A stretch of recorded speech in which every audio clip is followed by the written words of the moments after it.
കൊമ്പങ്ങാട് കോയ കുഞ്ഞാപ്പൂന്റെ വാപ്പ സെയിനന്റെ ലൈന് മോനെ ജാടേ ഇച്ചോ ഇറങ്ങി കാനകളി മതി. ആ അല്ല എന്താ പിന്നെ ഒരു കൊഞ്ചല് അപ്പച്ചിന്റെ മൂട്. എന്റെ മൂടോ? അതല്ല പെച്ചിപ്പച്ചിന്റെ മൂട് മാറ്റാനേ.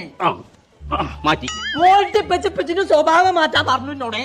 ഇന്റെ മൂട് മാറ്റാൻ ഓള് അന്നെ വിട്ടൊക്കെ. ആഹാ മോൾട്ടിയെ ഇവിടെ എന്തിനാ ഓരോന്ന് പറഞ്ഞാൽ വരെ മൂപ്പിച്ച് വിട്ടിട്ടുണ്ട്. അതല്ല പെച്ചേ, എല്ലാരും റബ്ബി ലെവലിനല്ലേ കൂടിയിരിക്കുക. അപ്പൊ എനിക്ക് കുറച്ച് ഫർണിച്ചറും സാധനങ്ങളൊക്കെ വാങ്ങാം.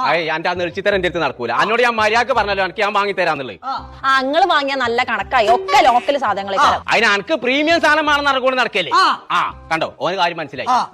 അതിന് എന്റെ അടുത്ത് പൈസ ഇല്ല പറഞ്ഞാ പൈസ ഇല്ല. അതിന് വോൾട്ടേജ് പഠിച്ചണ്ട. ഇതെവിടുത്തെ പൈസ? പെച്ചിന്റെ പോക്കറ്റിൽ പൈസ എടുത്തിക്കാണ്ട് പോയിക്കേ കൊണ്ടേന്ന്. ആഹാ പൂച്ചിച്ചൂളാനെ കുറഞ്ഞ പൈസക്ക് എന്നാ സാധനം കിട്ടുന്നു അന്നാണ് എന്റെ കൂടി ഇരിക്കുക. ഇപ്പച്ചേ കുറഞ്ഞ പൈസക്ക് നല്ല പ്രീമിയം സാധനങ്ങൾ കൊടുക്കുന്ന ഒരു കട ഉണ്ട്. ഓലനെ അവിടെ ഉണ്ടാക്കണോണ്ടേ കുറഞ്ഞ പൈസക്കാ കൊടുക്കണത്. എനിക്കറിയോ? എന്നാ ഞിച്ച് തൊള്ളർന്ന എന്റെ പാലടിച്ചാൻ പൊട്ടിക്കാം. അതെവിടെ? വട്ടപ്പറമ്പുള്ള LK ഫർണിച്ചറിലേ. അതൊക്കെ എല്ലാരും പറഞ്ഞ വർത്താനാണ്. ഓല് ഉണ്ടാക്കണോണ്ട് ഓർക്ക് കുറഞ്ഞ പൈസ കൊടുക്കാൻ പറ്റും. നേരിട്ടാണ് കണ്ടു ബോധ്യപ്പെടണം. ഞാനൊന്നും പോയി നോക്കട്ടെ. ഞാനുണ്ട്